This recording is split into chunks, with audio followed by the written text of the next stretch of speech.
Nah, berbicara tentang disiplin ilmu, ya, yaitu tadi pokok dasar daripada ilmu fikih, kita mesti mengetahui yang pertama definisinya. Definisinya fikih itu apa? Inna mabadi kulli fannin asyrah. Kita mesti mengetahui 10. Yang pertama adalah al-haddu, definisinya apa? Kemudian wal maudu. Wal maudu, yaitu apa namanya? Objeknya apa? Objek pembahasannya itu apa? Objek pembahasannya itu apa? Yang akan dibahas itu apa? Kemudian as-samrah, manfaatnya apa? Kita belajar ilmu fikih, manfaatnya apa? Kemudian fadluhu, keutamaan ilmu fikih itu apa? Terus wanisbatun, dan nisbatnya itu apa? Wal wadi'. Kemudian pencetus pertamanya siapa ilmu fikih itu? Wal ismu, namanya nama ilmu apa?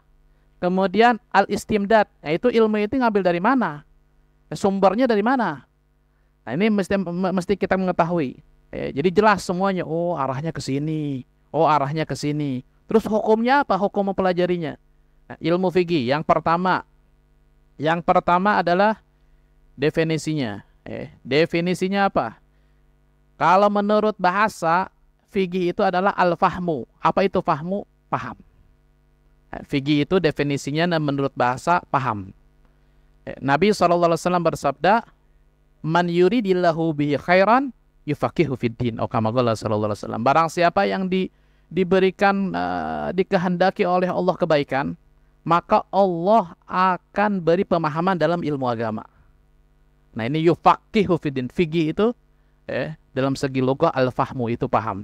Kemudian dalam segi istilahan atau syariat, menurut sebagaimana yang dikatakan oleh Imam Subki, dijelaskan di dalam kitab Usul Fikih, bahwasanya al-ilmu bil ahkam syar'iyyah al-amaliyah al-muktasab min adillatihat tafsiliyah. Itu ilmu fikih itu adalah ilmu dengan hukum-hukum syariat. Hukum-hukum syariat yang diamalkan seperti puasa, sholat, dan yang lainnya.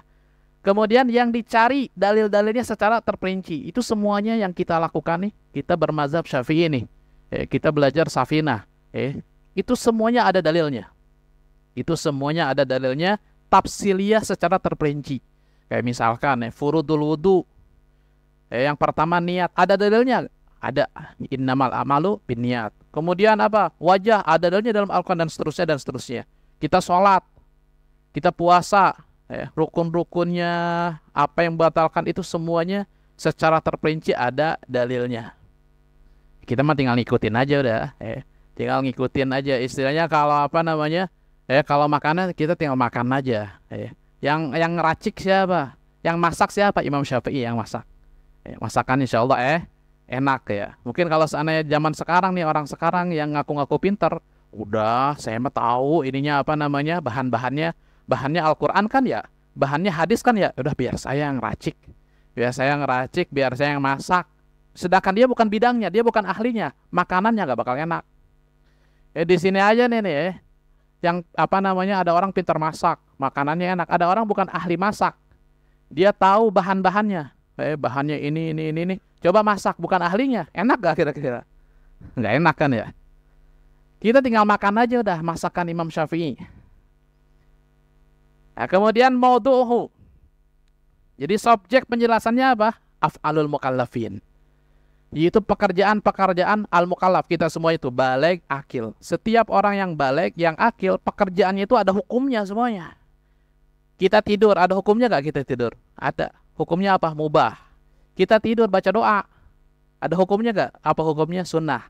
Semua pekerjaan kita, sampai kita cari uang ya, ada yang halal, ada yang haram, sampai kita sholat, wudhu, itu semuanya af'al kita. Dari tidur, dari bangun tidur sampai tidur lagi, itu ada hukumnya. Dalam fikih itu ada hukumnya. Makanya maudhu'nya adalah af'alul mukallafin. Kemudian samratuhu, manfaatnya. Apa manfaatnya kita belajar ilmu fikih? Yaitu imtitharu awamirillah wajtinabu nawahi. Yaitu kita melaksanakan perintah-perintah Allah dan menjauhi larangan-larangannya.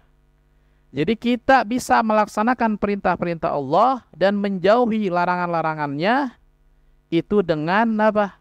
Dengan kita mempelajari ilmu fikih. Coba kalau seandainya kita nggak tahu, Kalau saya kita nggak tahu ini dalam fikih misalkan haram, kita nggak tahu, kita makan ya.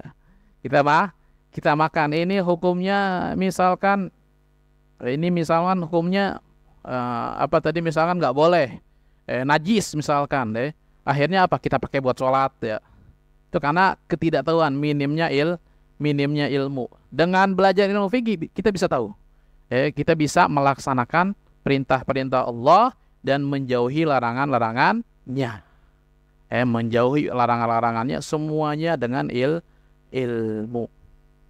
Kemudian fadluhu, keutamaan ilmu fikih apa? Yaitu annahu afdalul ulum ba'da ilmi tauhid. Bahwasanya ilmu fikih itu adalah paling utamanya ilmu-ilmu setelah ilmu tauhid. Jadi yang pertama kali adalah ilmu tauhid. Awwalu wajibin alal insani ma'rifatul ilahi bistiqani. Yang pertama kali wajib bagi seorang manusia mempelajari apa? Ma'rifatul ilahi, mengetahui Allah, yaitu belajar ilmu tauhid, siapa itu Allah. Kemudian belajar tuh apa sifat 20 ya. Belajar tentang sifat-sifat Allah, belajar tentang ilmu tauhid. Kemudian setelah itu belajar ilmu fikih. Jadi kalau kita punya anak ini kapan sih kita ini wajib sebagai orang tua mendidiknya dengan didikan ilmu agama? Wajib kapan? Ketika anak kita sudah umur 7 tahun. Kita punya anak umur 7 tahun, kita wajib mendidiknya dengan didikan agama. Nah, kalau seandainya kita nggak bisa, kita sibuk, maka kita bisa dengan cara lain. Misalkan kita taruh Kita taruh di misalkan di madrasah atau di mana gitu, atau misalkan kita bisa sewa ustadz gitu. Ustadz ajarin misalkan.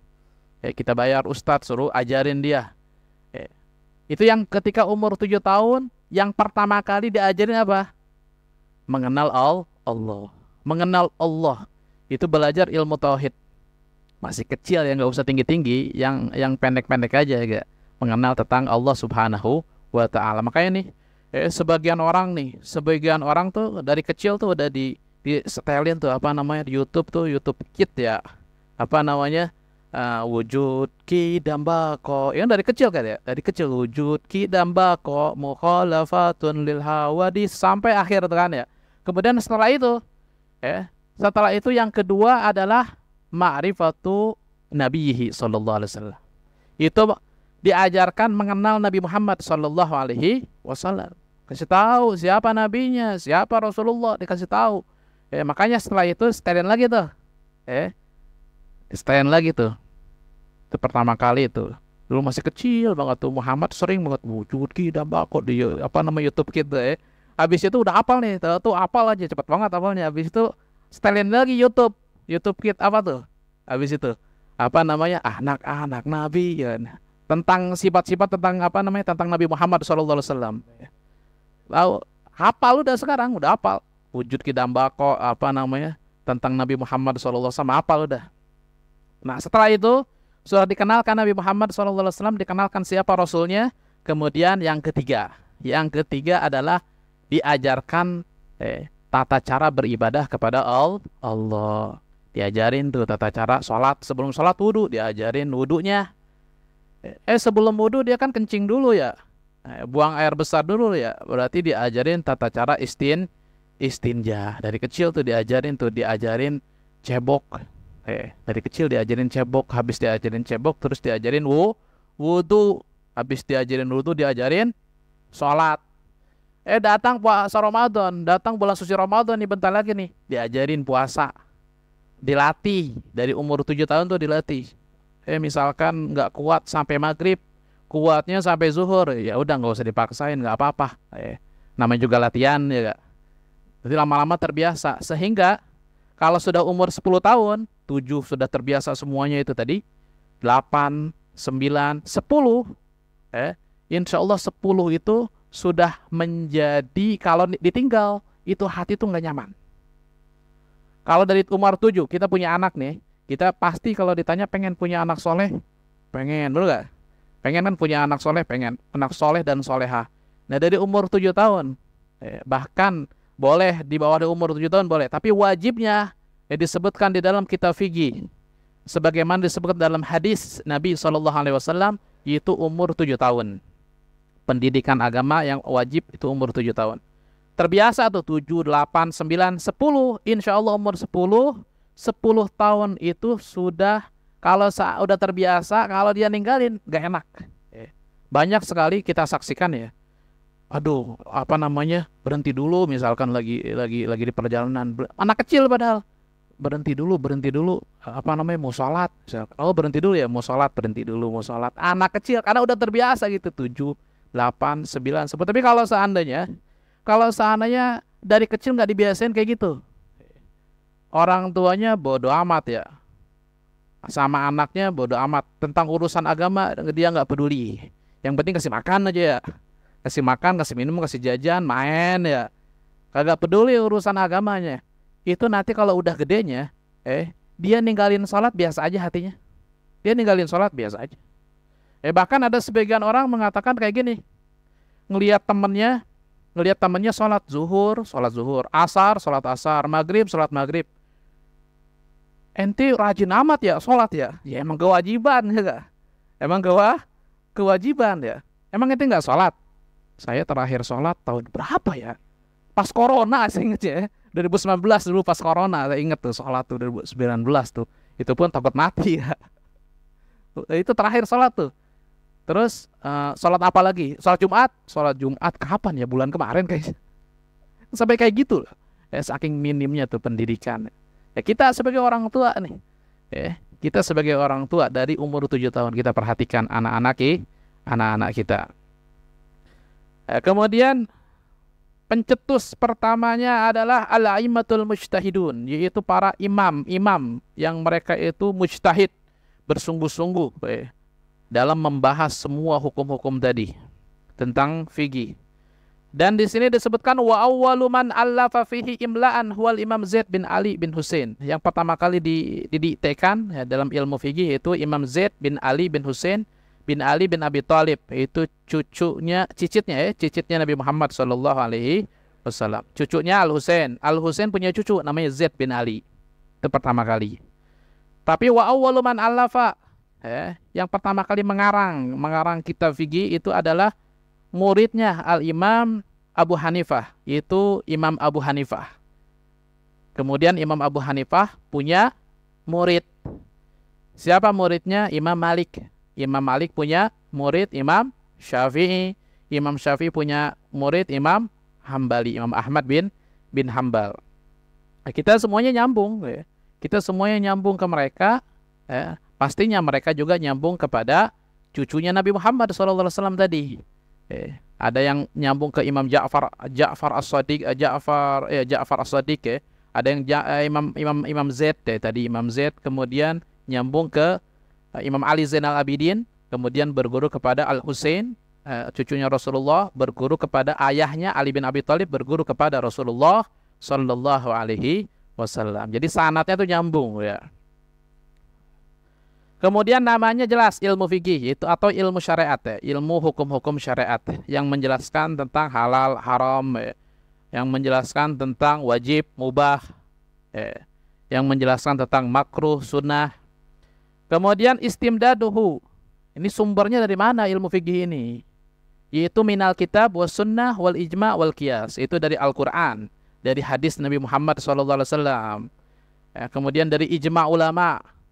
Kemudian dari kias, dikiaskan, nggak ada nih. Ini nggak ada semuanya nih.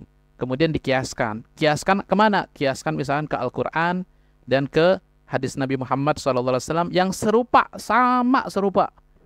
Misalkan contoh, ganja nggak ada di Al-Quran, nggak ada ganja. Misalkan ya, di hadis Nabi nggak ada. Atiullaha wa ati'u rasulah wa ulil amri minkum fa in tanaza'tum fi syai'in farudduhu ilallahi wa rasulih. Kalau nggak ada semuanya itu, maka kembali lagi ke Al-Quran dan hadis. Kembali lagi nih, maka dikiaskan maksudnya kata ulama. Yang dimaksud dengan farudduhu ilallahi wa rasulih, maksudnya dikiaskan. Contoh misalkan ganja hukumnya apa? Ini contoh ya. Ulama tuh bagaimana sih menghukumi itu? Ini ganja itu dikiaskan dengan apa? Al-Quran. Kembali lagi ke Al-Quran. Apa itu di Al-Quran? Sama-sama memabukkan, misalkan gitu ya. Maka hukumnya haram. Itu sama dengan khamar. Itu yang contoh dikiaskan. Kemudian hukum mempelajarinya, hukum mempelajarinya adalah fardu ain. Fardu ain. Kita mau sholat wajib fardu ain. Kita mempelajari ilmu sholat. Kita mau ini apa namanya? Kita mau puasa wajib. Kita mempelajari ilmu fikih. Nah kemudian masailuhu, masalah-masalah yang ada dalamnya isinya apa saja? Jelas isinya itu tentang toharoh, isinya tentang sholat, puasa, bahkan isinya ada yang berkaitan dengan hubungan manusia, seperti sewa menyewa, seperti misalkan jual beli, seperti misalkan apalagi, misalkan kredit dan yang lainnya, atau hubungan dengan kekeluargaan seperti pernikahan, atau hubungan dengan kriminal seperti apa namanya pembunuhan, seperti melukai, melukai seseorang, itu semuanya itu ada dibahas di dalam ilmu fikih. Allahu a'lam bishawab.